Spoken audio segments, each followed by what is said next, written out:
Hello and welcome to Consulting Ninja, the channel where I talk about all things consulting and technology related. Thank you for coming today and thank you for being here. Thank you for your time. If you are new here and you find this content helpful, please like and subscribe. Hit the notification bell to see the next video in this series, which is part 3 of becoming a front-end web developer. Yesterday we talked about HTML. Today we are going to go through CSS. So without further ado, please grab your browser and type in w3schools.com in the search bar. We are going to head over to w3schools.com. I talked about this yesterday. We looked at this yesterday, the Learn HTML section of the W3 Schools tutorials. What we're going to look at today is the CSS section, and the CSS stands for Cascading Style Sheets. It is, as it says here, the language for styling web pages. This is really what brings our HTML documents visually to life, and that's why we want to learn this. We can click this Try It Yourself, and that is going to take us to this tool that I pointed out yesterday. This is a super helpful tool. This is super powerful because it allows us to enter in our code on the left-hand side of the screen and see immediately the rendered result on the right-hand side of the screen. And to show you how quickly this works, I'm going to come in here and make a change to this H1 and add in a shameless plug to myself and put that in there, and then we just click this run and bam, the result is immediately displayed there on the right. You don't have to save and then load it in the browser. It just does it all. It does all that for you. I will go into I'll do a DevOps video where we go more in depth as to how you would do this, how you would run this outside of this environment. But this is the easiest way for beginners to really get hands-on with HTML and CSS, is to cut that other stuff out for now and focus on the actual HTML and the actual CSS. Before we get to the CSS, I want to point out a few features of this tool. And this tool is available for many different languages. Right now we're using it for CSS, and by nature of us using it for CSS, HTML has to be included, or we wouldn't be able to see the results of the CSS. So this tool, I'm going to point out a few features here. The first is that this button is just the run button, and that just processes this code and displays the result over here.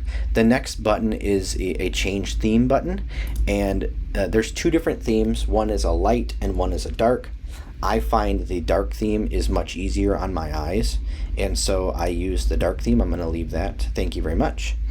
The next button is a change orientation. If you preferred, you could have your code be in the top half of the screen and the result in the bottom. I don't really care for this setup. Some people might, so I will keep this the original and keep it side by side. The next button is another little helpful thing, and this is the Save Code button. And all this is doing is allowing you to save a copy of the work that you've performed here on your local machine, saving you the hassle of having to copy and paste this into another document. You can just save it right here using this button, and they'll give you that. So when you've worked hard making something that you like, you can just save it to your local machine, no problem. And then we have a little mini menu that just has those same options there. Okay, so getting to CSS. Inside of our document, you will see this is our HTML document, and we know that. We can see that there's HTML here, and we have the doc type HTML tag. That tells us this is an HTML document. And you'll see this kind of weird stuff here. And what this is are CSS selectors. Before we get into the selectors and what they're doing, I want to point out that there are two different kinds of style sheets. When we talk about CSS, we talk about style sheets. That's how they're referred to. And there's two different kinds. There's an internal style sheet, and when someone talks about an internal style sheet, what they're saying, what they're referencing is this. They're talking about a set of selectors and CSS rules that are right inside of an HTML document, in between an opening and closing style tag. If you wanted an external style sheet, which is most often the case when you're in industry working, you would create a separate document and you would name it, my file name, whatever you wanted the file name to be, .css.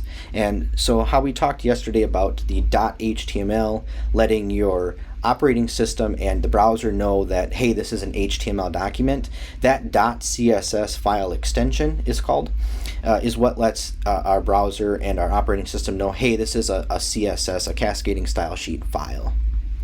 And so you would put all of your selectors, all of your style sheet information into that separate file, and then inside of your HTML document, what you would do is you'd create a link tag inside of your head.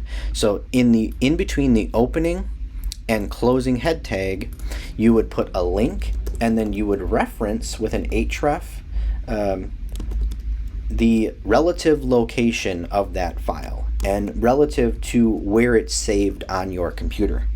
So if you had a folder name that was My Project, and inside of that My Project folder you had your .html file, your file name .html in that, then you would put and you wanted your CSS file to live in that same project directory, you would just put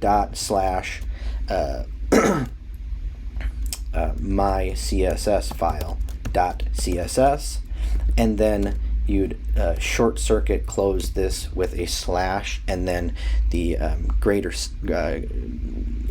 than sign. Sorry.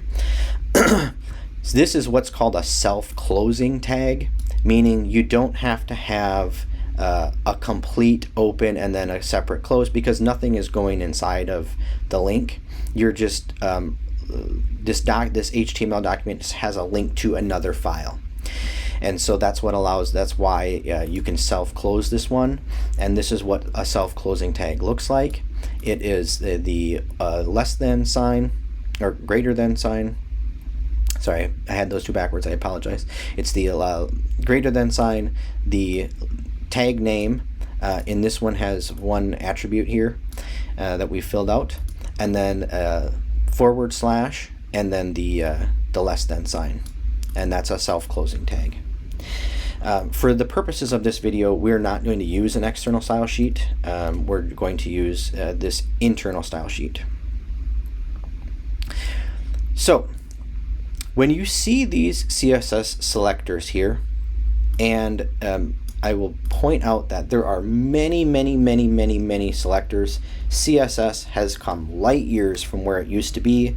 There is lots of really fancy stuff that you can do with CSS, calculations and media queries to see what size screen a user is utilizing, and then making different style off of that.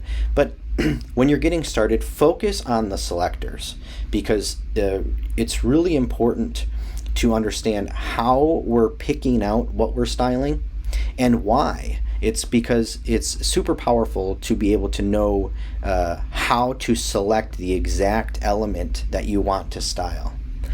And so when you see a generic one like this, body, that means that all of the body, everything inside of the body is going to have this style to it, unless it's later overwritten by a more specific style. And when I say specific, there's a whole list of what's called CSS specificity, and that is how specific was the style written. And I can give you an example here. We're going to do that next. Before I give the example, let me just point out this next one is H1, and this is saying all of the H1's elements, all of these tags that appear in this document will all have a color of white and be text aligned centered. Now, if we wanted, I'm going to copy this paragraph a few times, and we'll hit run. Now you see there's 3. Now, a more specific way of selecting would be to create a class. This happens a lot out in an industry where you would have a baseline set of styles for a particular tag, and then you would modify them with a more specific class, a more specific selector, if you will, later on. And so you could have all of the paragraphs have a font family of Verdana and a font size of 20, except for we'll create a class called smaller text. And inside here, what we're going to do is we're going to set this font size to be 10. And then we tell our HTML document, I want to apply this more specific style, and it's more specific because I'm using a class and not just a general tag. I'm going to come in here and I'm going to say, you know what, this is the one that I want to have that smaller text. And so I will come in here, and inside of this inside of the opening tag, you put a little space, and then you type class equals, and then opening quote and closing quote, and then inside here the class name that we just created, which is smaller text. And now we can come up here and hit run, and you can see that the style for the generic P tag was overridden by this more specific class of smaller text. And so that's how you would get more specific in your styling. That's how you would set up your styles going forward. You would oftentimes use classes. Now there's other ways of selecting elements. There's child selectors, so you could select all of the children of a particular element. I'm not going to get into all of the selectors. I wanted to give you guys a brief overview of what CSS is, how to use it, and some of this general information. Please continue to play around with this. Look at the tutorial at other selectors. In here we have you can see here they have the selector section. Go through here and see how to use this. They go through all of the different ones, and go through the rest of the CSS and let me know what you think. If this has been helpful to you guys, I appreciate a like and subscribe.